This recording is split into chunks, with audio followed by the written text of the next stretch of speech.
Hello, everyone, and welcome to this audio podcast. This audio podcast, as part of a Storm Robotics article, this audio podcast, as part of a Raptor Storm, this audio podcast, as part of a Platinum Edition, and this audio podcast, as part of a Storm Robotics production.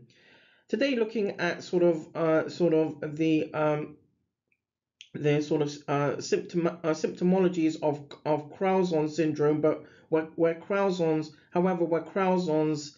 is linked with FGFR3 and the FGFR3 gene and chromosome on chromosome 4 and on chromosome 4 and particularly around the symptomology of Acanthosis Nigricans.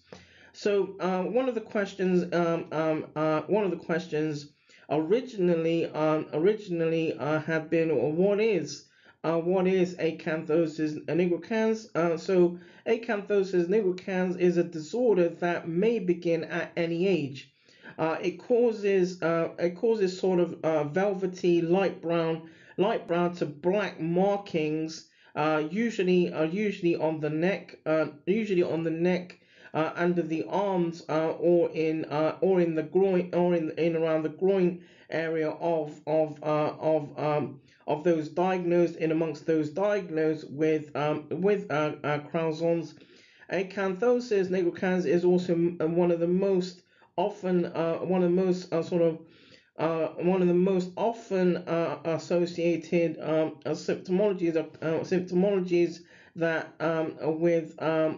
with neonates being overweight, and where the symptomologies are linked are sort of linked with craniosynostosis, and so another question. So one of the other questions is, why is it associated with Crouzons, in amongst the literature, it has not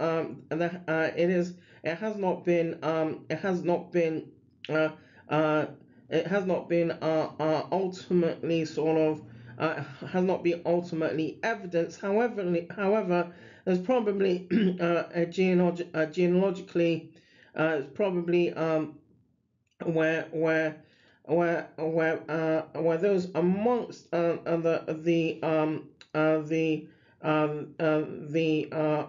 sort of neonates and pediatrics and young people specialties have sort of associated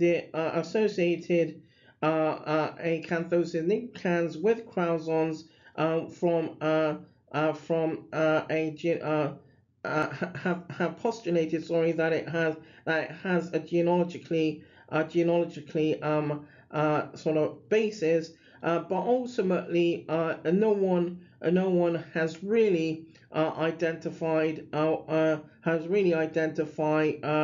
why has identified the